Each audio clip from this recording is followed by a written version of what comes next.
Hello friends, welcome back to Hindi mirror channel. सभी students का Hindi mirror पर फिर से स्वागत है। अभी जो कंटेंट लेकर आए हैं, जैसे कि सभी स्टूडेंट्स को मालूम है कि कल आपका बैक पेपर है, तो उससे संबंधित हम जो हैं आपके लिए इम्पोर्टेंट क्वेश्चंस का क्वेश्चन बैंक लेकर आ रहे हैं।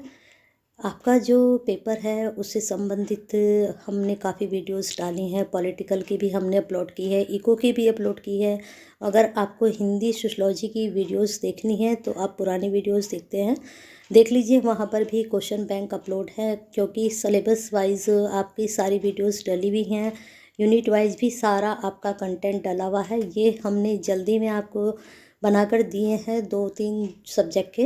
बाकी जो अगर आपको वीडियोस देखनी है तो पुरानी प्लेलिस्ट में आप जाकर चेक कर सकते हैं। बने रहिए हिंदी मिरर के साथ, लाइक करना और शेयर करना ना भूलें। चलिए बता देते हैं, ये वाला पेपर हम पहले ही अपलोड कर चुके हैं। आपका फर्स्ट पेपर, ये बीए फर्स्ट ईयर का पेपर है, माइक्रो इकोनॉमिक्स, क्योंकि इसकी क्वेरीज काफ़ी आ रही थी। और ये अगर आपने वीडियो नहीं देखी है तो इसको देख लीजिए। चलिए आज आपका हम लेकर आए हैं सेकंड पेपर, उसको आपको बता देते हैं। अब आपको दिखाई दे रहा होगा कि इकोनॉमिक्स पेपर सेकंड, वो पेपर फर्स्ट था। तो structure and problem of India economy, तो यहाँ पर ये वाला आपका पेपर है। फर्स्ट पेपर हम पहले ही अपलोड कर चुके हैं। अब ये आपका सेकंड पेपर है और ये पेपर जो है बीए फर्स्ट ईयर का है। यहाँ पर जो आपका पहला क्वेश्चंस बन रहा है तो इसको आप देख लीजिए पहले। भारतीय अर्थव्यवस्था, जो भारतीय अर्थव्यवस्था है उसका स्वतंत्रता प्राप्ति से अब तक की जो बदलती हुई आर्थिक परिस्थिति हैं उनका वर्णन करते हुए इसकी विशेषताओं की चर्चा करनी है। तो इसमें क्या करना है कि हमारे जब देश आज़ाद हुआ था उस अब तक की जो परिस्थितियां हैं, आर्थिक परिस्थिति, सारी परिस्थिति नहीं, परिस्थिति कई प्रकार की होती हैं, सामाजिक भी होती है, आर्थिक भी होती है, समाज आपकी राजनीतिक भी होती हैं। लेकिन यहाँ पर आपसे पूछा गया है आर्थिक परिस्थितियाँ। हो सकता है आपसे राजनीतिक परिस्थितियाँ पॉलिटिकल में पूछी जाएं। तो इस तरह के क्वेश्चंस जो है सब सिलेबस और सब्जेक्ट के अकॉर्डिंग पूछे जाते हैं। साथ ही आपको क्या विशेषताएं रही हैं अर्थव्यवस्था की, वो सारा आपको इस क्वेश्चन के अंदर बताना है। नेक्स्ट क्वेश्चन पर चलते हैं। नेक्स्ट है आपका, भारत की जनकांकीय विशेषताओं की विस्तार से व्याख्या कीजिए। जनकांकीय से जो क्वेश्चंस बनेंगे 100% यहाँ से आपका क्वेश्चंस निकलेगा। तो इस वाले टॉपिक को आप अच्छे से तैयार कर लीजिए। यहाँ पर अर्थ भी पूछा जा सकता है, महत्व पूछा जा सकता है, विशेषता भी पूछी जा सकती हैं। कुछ भी आपका क्वेश्चन यहाँ से ज़रूर पूछा जाएगा। तो इस टॉपिक को आप बिल्कुल बहुत अच्छे से तैयार कीजिए। नेक्स्ट चलते हैं। नेक्स्ट में है, भारत में बेरोजगारी की समस्या एवं समाधान पर एक निबंध लिखिए। तो बेरोजगारी की, अब इस तरह की जो क्वेश्चंस होते हैं इसको आप नॉलेज बेस भी कह सकते हैं, क्योंकि बेरोजगारी की समस्या सभी स्टूडेंट्स को पता है कि क्या है और इस पर आप अपना क्या समाधान दे सकते हैं, क्या अपने विचार रख सकते हैं। तो ये क्वेश्चंस, इस तरह के जो क्वेश्चन होते हैं वो पढ़ने की ज़रूरत नहीं होती, आपके नॉलेज बेस होते हैं। देखते हैं आपको कितनी नॉलेज है और आप किस तरह से इसको अटेम्प्ट करके आते हैं। नेक्स्ट आपका क्वेश्चन है, भारतीय कृषि के प्रमुख उद्देश्यों एवं प्रकृति को समझाइए। अब जो भारत की कृषि है, जो हमारी कृषि है उसके उद्देश्य क्या हैं, है ना, और इसके बाद प्रकृति किस तरह की है हमारे देश की, तो इसके बारे में आपको विस्तार से समझाना है। नेक्स्ट क्वेश्चन है आपका, विश्व व्यापार संगठन से आप क्या समझते हैं, एक लेख तैयार कीजिए। विश्व व्यापार संगठन से 100% आपका क्वेश्चन बनेगा। क्वेश्चन आपका किसी भी तरह से यहाँ से पूछा जा सकता है, तो इसको आप अच्छे से तैयार कर लीजिए। बेरोजगारी से भी आपका 100% क्वेश्चन बनेगा। जानकारी से भी आपका बिल्कुल 100% क्वेश्चन बनेगा। तो कुछ टॉपिक ऐसे हैं जहाँ से 100% क्वेश्चन बनता है, तो उन टॉपिक को आप अच्छे से तैयार कीजिए। नेक्स्ट आपका है भारतीय अर्थव्यवस्था। अब देखिए अर्थव्यवस्था दोबारा आ चुकी है। भारतीय अर्थव्यवस्था को अच्छे से तैयार कर लीजिए। ऊपर मैंने पूछा था आर्थिक परिस्थिति, यहाँ पर पूछ रहे हैं इसके प्रमुख लक्षण कौन कौन से हैं, विस्तार पूर्वक आपको बताना है। तो लक्षण कौन कौन से होते हैं, उन लक्षणों के बारे में आपको बताना है। कौन कौन से लक्षण होते हैं, किस किस पर ये आधारित होती है, जैसे आपकी कृषि हो गई है ना, इस तरह के आपको यहाँ पर लक्षण बताने हैं। तो ये भी आपका भारतीय अर्थव्यवस्था लक्षण बहुत ही इम्पोर्टेंट है। 99 आप मान के चलिए ये क्वेश्चन आपका आएगा। चलते हैं आगे। नेक्स्ट क्वेश्चन है, भारत में कृषि के पिछड़ेपन से क्या कारण है। ये भी अब देखिए, कृषि ऊपर भी कृषि से संबंधित क्वेश्चन आया, यहाँ भी आया। कृषि भी आपके भारत की कृषि भी, मैंने कहा ना ये टॉपिक ऐसे हैं यहाँ से किसी भी तरह के क्वेश्चंस निकलेंगे, इसलिए मैंने एक ही टॉपिक से आपके कई तरह के क्वेश्चन बनाए हैं। कुछ भी पूछा जा सकता है ना, और इसके अलावा भी अगर आप पढ़ सकते हैं तो आप पढ़िए ज़रूर। नेक्स्ट है आपका, हाँ यहीं पर थोड़ा सा और है कि इसके समाधान क्या हो सकते हैं, एक लिख लिखिए। तो कृषि के पिछड़पन का क्या कारण है, उसमें आप क्या सुझाव दे सकते हैं, क्या समाधान बता सकते हैं। एक क्वेश्चन मैंने ये अलग से डाला है।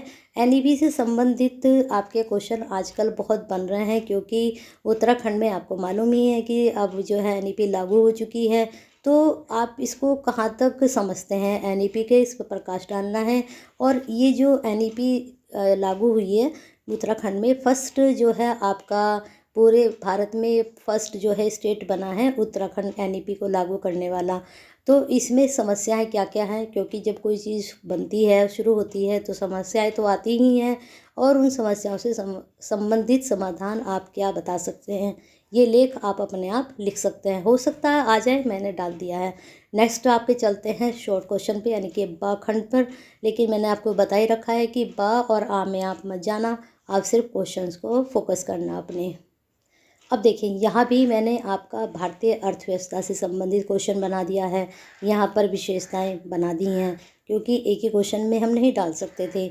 यहाँ पर आगे है जनकांख्यिकी की विशेषताएं, ठीक है, वहाँ पर मैंने अलग तरह से आपका क्वेश्चन बनाया था, यहाँ पर अलग तरह से बनाया है, क्योंकि टॉपिक मैंने कहा ना 4-5 आपके टॉपिक, एक तो भारतीय कृषि, एक भारतीय अर्थव्यवस्था, एक भारत की जनकांख्यिकी, बेरोजगारी, ये 4-5 टॉपिक ऐसे हैं। इन टॉपिक को अगर आप 5 टॉपिक भी अच्छे से क्लियर करके जाते हो और उनकी हर चीज़ पढ़ के जाते हो, तो कहीं ना कहीं आपके 50 अबाउ तो आराम से बनेंगे। 4-5 टॉपिक भी अगर आप बहुत अच्छे से पढ़ लेते हो, पूरा ना पढ़कर।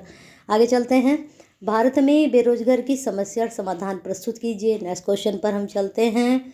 नेक्स्ट क्वेश्चन है आपका, भारतीय कृषि की प्रकृति को बताते हुए उसके उद्देश्यों को समझाइए।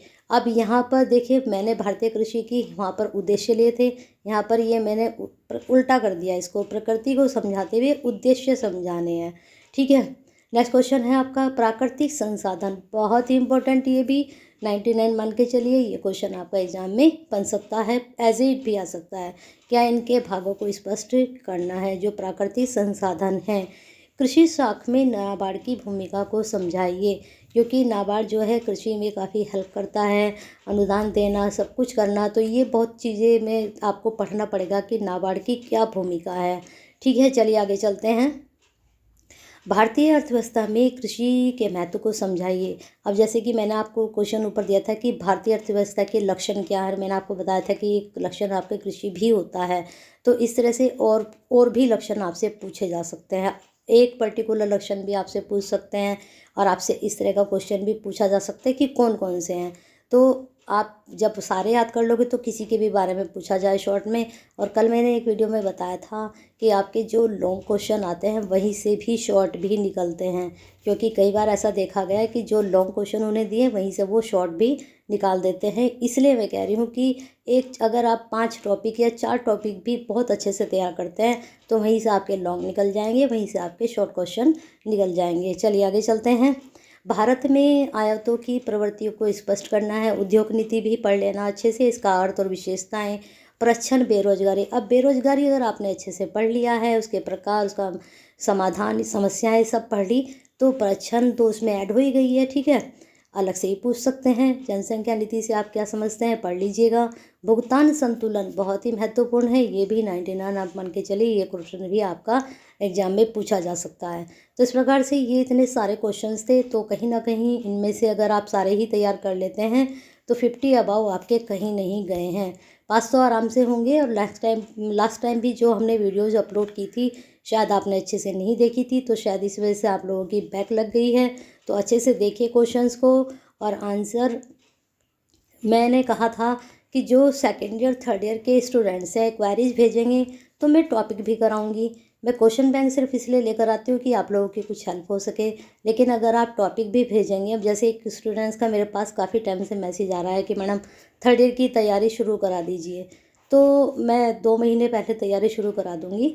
सभी टॉपिक जो इम्पोर्टेंट टॉपिक हैं उनके आंसर भी कराऊँगी, नोट्स भी आपको प्रोवाइड कराऊँगी। तो बने रहिए, लाइक करना और शेयर करना मत भूलिए, क्योंकि बहुत ही महत्वपूर्ण ये प्रश्न है।